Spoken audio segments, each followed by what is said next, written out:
Am I live? Can you all hear me?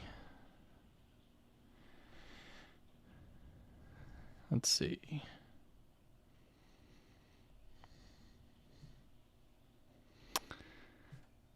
Okay. Let's see, is audio working? I literally haven't done a live stream in like 4 years. Hey, what's up, everybody? Alright, audio sounds okay. Hey, love from Bangladesh. What's up? How's everybody doing today? This is weird. I like it. Live streams are fun, but I am not used to it. Turn down the volume here.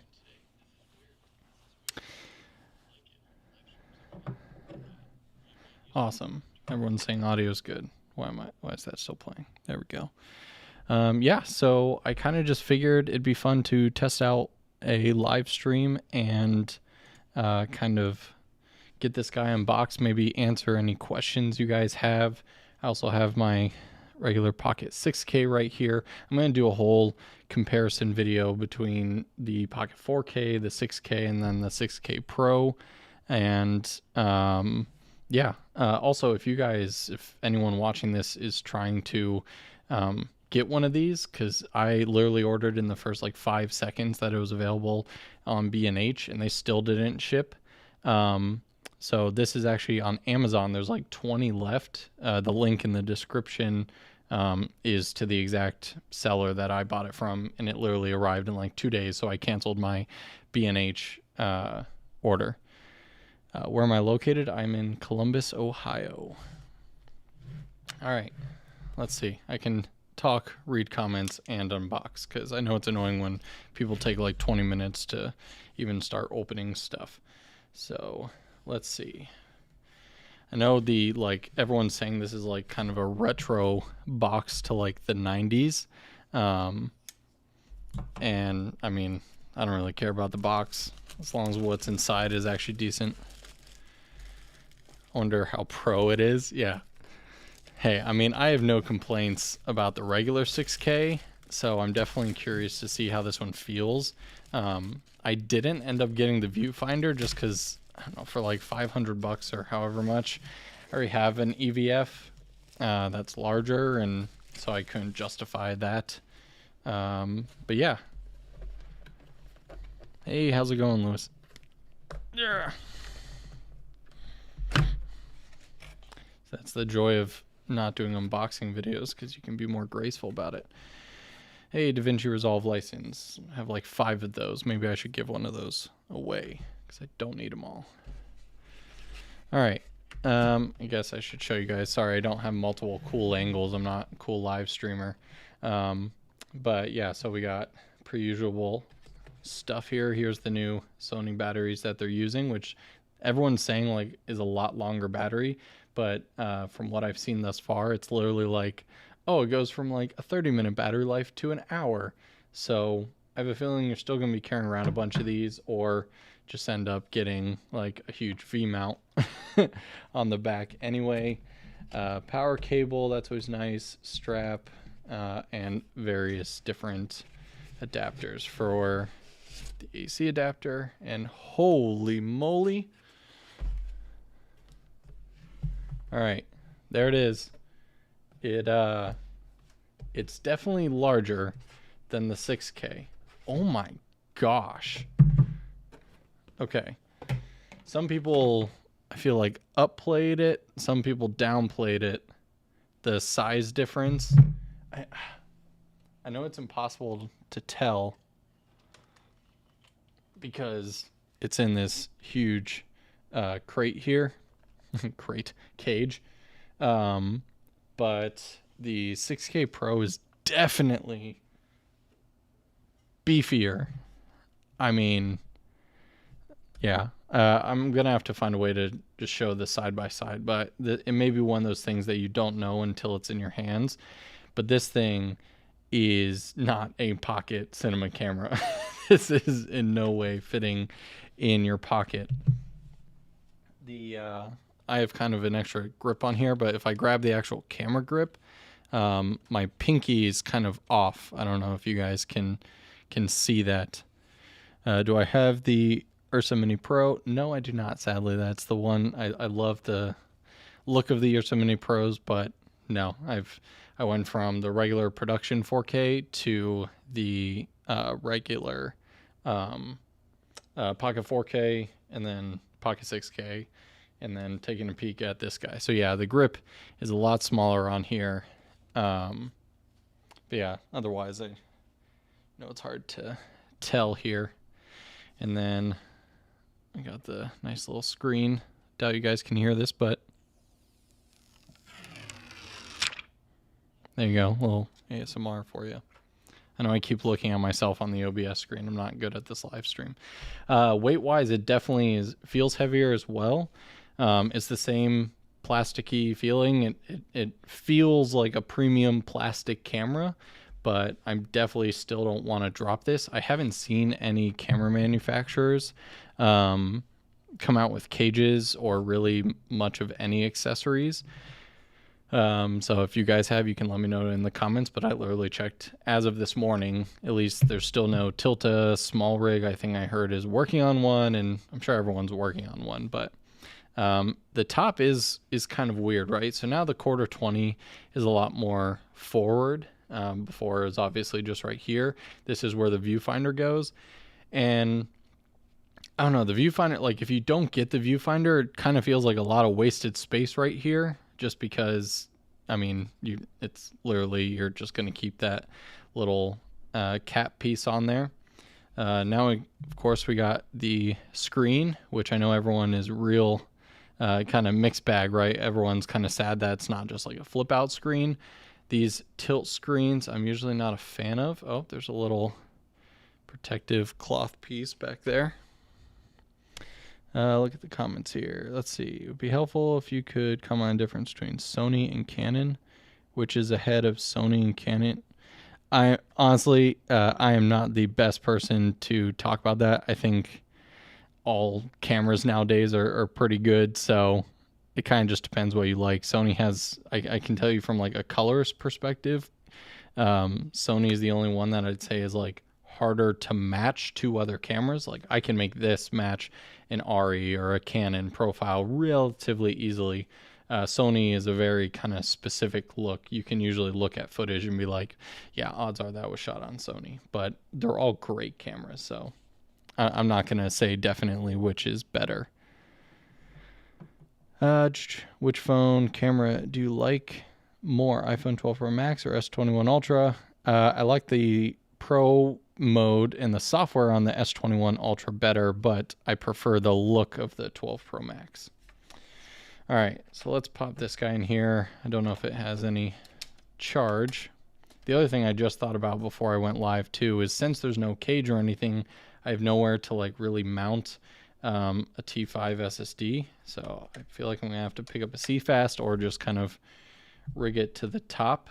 But yeah, I think camera cage companies are gonna have a heck of a time because the quarter 20 used to be directly on top and on bottom, so you could kind of have them parallel. Now the cage is gonna have to come out significantly forward and mount up here and on the bottom. But I don't know if anyone else has talked about this, but there's 2 quarter 20s on the bottom. That I like very, very much, because now when you put a camera plate on there, you're not going to have that like wiggle side to side movement as they start to loosen. That's great. That's awesome. Huge. Yes. +1 for that. I guess I could have seen that in a photo, but I haven't seen many people talk about that. Why 6K Pro instead of 8K? I don't know. I'm guessing just sensor cooling, or just they didn't want to develop a whole new sensor. I'm sure that will come out next year. All right, let's see. Let's turn this guy on. And we get our setup screen. Blackmagic, by far, in my opinion, has the best menu screens possible. They're just so simplistic and easy to use. All right, and yeah, in terms of screen movement, so obviously it can tilt. So that's the extent of how far back it will go, or kind of down. and then you can pretty much go 90 degrees looking up.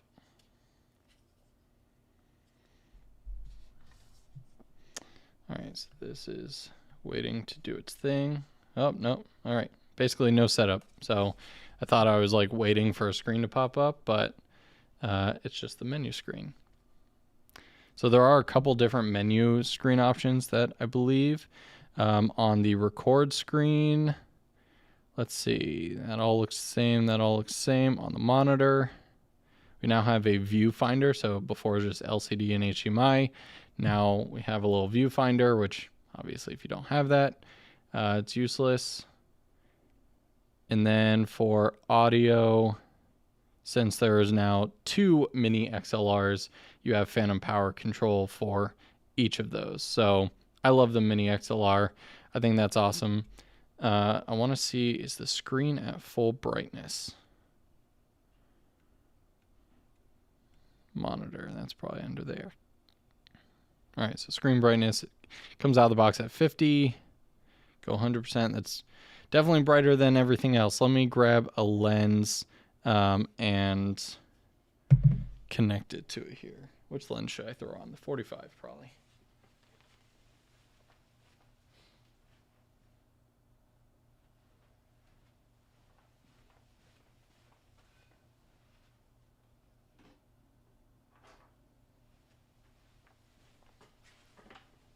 All right, got my IRIX 45 here.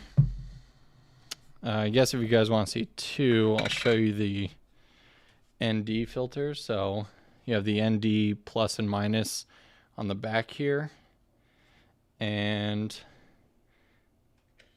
so I hit plus, you can see it move down there. Here's the other one. And then, all right, so you can keep hitting plus and it'll kind of just cycle through. And it will tell you on the screen in the top left, it'll say ND 2 stops, 4 stops, 6 stops, and then clear. And I don't know if you guys can hear it. I'll be quiet for a second.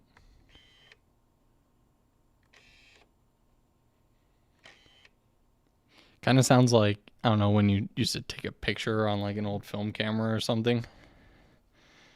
All right. That's a nice solid pair right there. Now, someone, I think, tweeted at me before, or someone commented on my post saying that some of them are coming with a really harsh blue tint kind of out of the box. Let's see here. You know what? It is quite tinted. Let me see what record we're on here. I usually like constant quality. Interesting. Did I know that before? So now there used to be just Q0 and Q5. And now there's Q0, Q1, Q3, and Q5. So Q1 and Q3, those are new. That's interesting. So I used to always shoot at pretty much Q5. So that would be interesting to play with how much storage space and the bit rates between those. All right, so I'm in film.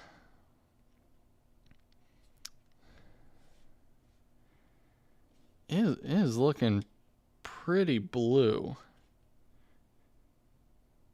Gen 5 to extended video. Let me see here. Grid on.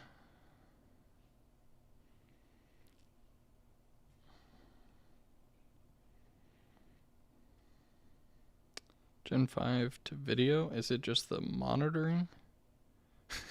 I'm already getting a low battery, which granted probably didn't come with too much, but that's kind of comical, to be honest. I should probably catch up on chat here a little bit. Gaff tape for the T5, 100%, yes.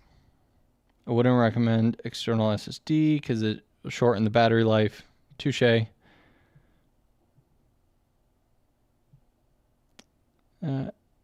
Alexa, a red camera? I mean, different use cases, but definitely I like the softness of Ari. Love your channel, appreciate it. Price tag, this guy is $2,500 with no extra accessories and stuff. Give a little idea about the price of the camera you have in your hand. Yep, $2,500. Pretty noisy NDs, yeah. If internal audio is your thing, changing the NDs is probably going to be pretty rough. How loud is the autofocusing? There is no autofocus on this camera. I guess there's tapped autofocus, but I don't have any tapped autofocus lenses.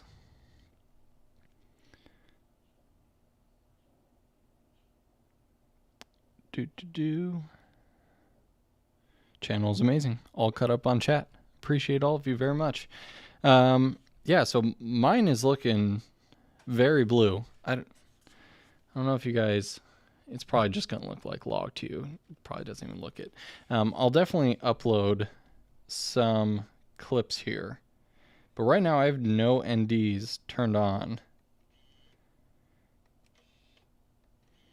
Now, granted, I don't see a lot of color shift between all the NDs, so that's good. But that is very blue. That is like... Oh... So I don't know if that's like a software firmware type of thing, or if we're going to have ourselves like Bluegate for the Pocket 6K Pro.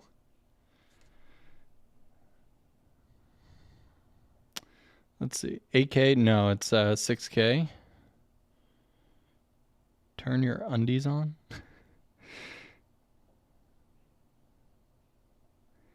Pretty sure he's returning to get another one. Yeah, I saw a couple days ago who was at Epic Light Media. They were talking about how they bought two and they're having some issues. So I'm curious to see if one of the issues is the blue tint thing. Cause that's rough. Now it's raw footage, so yeah, and I'm just at normal 5600 daylight balanced white balance.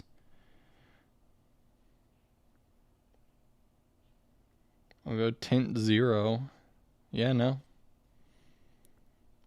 That is very blue.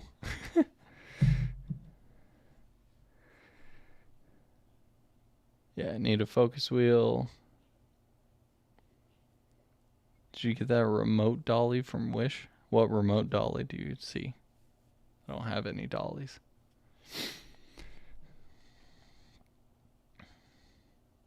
Heard that they'll send out a patch. If you're talking about the blue thing, that would be nice. The blue is not in the final product. This is the final product. This is not a review unit. Bought this myself straight from Amazon. Just set the white balance to 7K. Yeah, why not? Let's see what that looks like. I literally set it to 10,000K and it's like almost looking normal, but now it just looks like weird blue with a little bit of warmness to it. You meant in the footage. Oh, sure. I guess, yeah, I won't know until I bring it in to resolve. But yeah. All right, so let's see. I don't really know what else to do on this live stream. Again, that's kind of the unboxing and my first impressions. Again, I'm going to do a super in-depth video comparing this to all my other Blackmagic cameras, as well as just every bit and piece, pros and cons of this. So definitely leave your comments so that way I can kind of go through and make sure to answer any questions and show off what you guys want to see. But I can say, at least my first impressions, that it is way, bigger feeling and chunkier in the hands than either the Pocket 4K or 6K. It fits very nicely in the hand. This is literally like a 2.5 pound, pretty big cinema camera or cinema lens. And you can see that it doesn't look very big on this camera. This almost feels like kind of, like a 1DX type thing. Obviously it doesn't have the built-in battery vertical grip, but in terms of how long this grip is, it definitely feels like it. Yeah, and then other small tidbits, if you're just joining in, again, I really like the double quarter 20 on the bottom. That is awesome. That is genius, so you don't get any loosening wiggle room. And yeah, the NDs are a little noisy. Again, there's me changing the NDs with the lens on. Let me see. Right now I have the audio meters set to internal.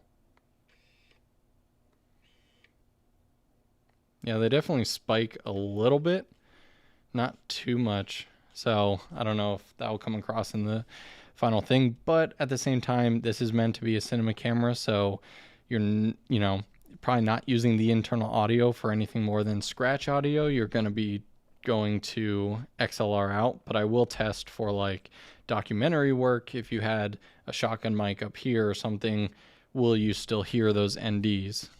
We got all the ports on the side.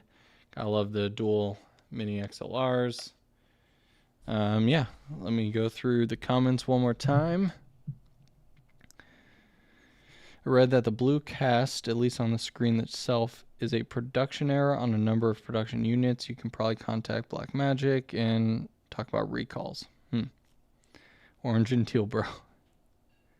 Is the blue tint due to the Gen 5 color science? I'm going to say no in the final, and maybe this is what the other person was talking about, because I've been using Gen 5 color science on this for like the past however long they've had it in beta.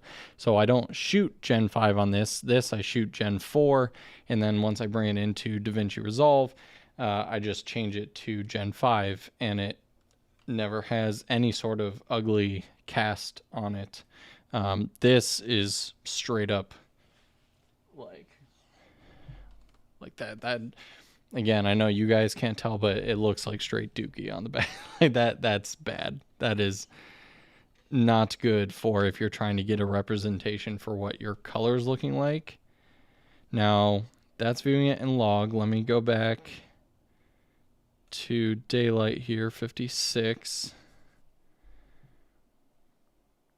Yeah, even with the normal conversion LUT they have built in, Gen 5 film to video or Gen 5 film to extended video.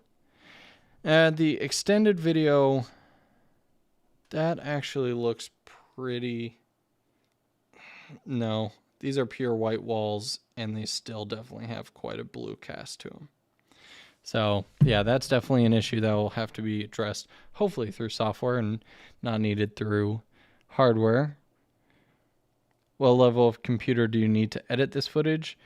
Depends what you shoot in, but definitely a decently beefy one. I mean, 6K RAW, especially Q0, that will make any, and if you're working on a 6K timeline, my, Mac Pro struggles with that. So you definitely want to make proxies or optimize media or something. But the 4K ProRes on a Mac is not going to be too bad.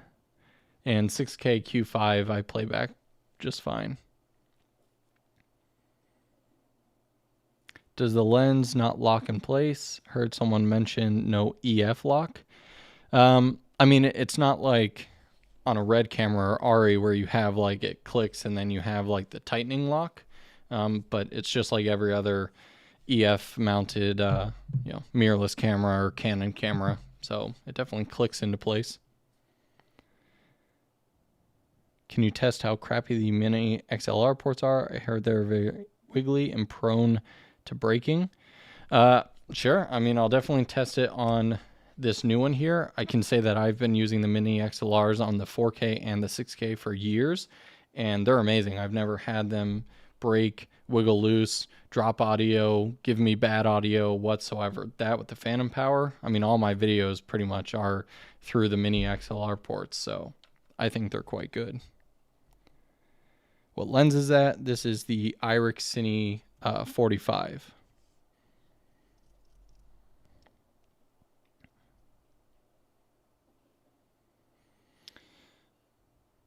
You need my address to Yeah, Josh. I'll definitely I'll forward this to you. Maybe you can fix the blue tint. My mid 2014 MacBook Pro can handle the Ursa Mini Pro raw footage. There you go. I wonder how the battery life is still. Well, when I first opened it, it was on like 6.9 volts. And now it's at 6.5, so it's definitely lasting. Although, of course, I haven't been recording, especially to an SSD or anything. Man, when you turn the LUT off and you just view it in the film log mode, that's rough.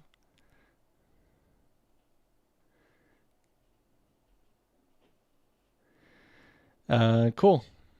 Yeah, guys. So I really appreciate you coming by and chatting. This was awesome. Please tell us about the autofocus, about the focus. Yeah, if you're new to pocket cinema camera stuff, there is no autofocus. So one, this isn't an autofocus lens. It does have like a tap to focus button if you have an autofocus lens, where before you start recording or when you're recording, if you just want to single focus, you can tap that. It will look for focus, but if you start moving around, it's not gonna, there's no continuous autofocus. Is there a 48 and or 96 FPS mode? There is, this will do 6K 50 or 2.8K 120. I don't believe any of that has changed. Yeah, 2.8K. Yeah, 120. You can do DCI 6K and get 60 FPS. Crop in 4K B-RAW. Just like the other ones, you cannot do 4K B-RAW. So you can only get 4K since true cinema camera, it uses the whole sensor. So if you go to 4K, you only get ProRes, and it will crop in the image. I think I'm lying to you. Hold on. 4K. Nope. That other person that I read beforehand was wrong. Blackmagic RAW, constant quality, 4K DCI. So let's see. Is it crop? Yeah, there's definitely a crop there. Ignore the whole ProRes thing. See, there's the hard part about live streams, because I would just normally edit that out. How much was it again? $2,500 for the body only. Yes, Josh, you're right. There is 4K B-RAW. I think you mentioned it. But yeah, I think the Bluetooth functionality are really exciting. Hope people will make focus grips and iris control. Yeah, it is nice. I have the Bluetooth app on my phone. They haven't added too much functionality. I haven't seen anyone take advantage of the Bluetooth focusing systems, because I think that's still a bit clunky, but hopefully someone makes something cool out of it. So yeah, I think I'm going to hop off here, guys. If you have any questions, feel free to leave any more comments, and I'll try to get to them. And then over the next couple days, I'm going to do some simple videos to upload, maybe something on this blue tint thing. And then hopefully by the end of the weekend, I'll have kind of the, more in-depth video uploaded. So get subscribed if you haven't already. Appreciate all of you. And I'll see you in the next video. See you guys.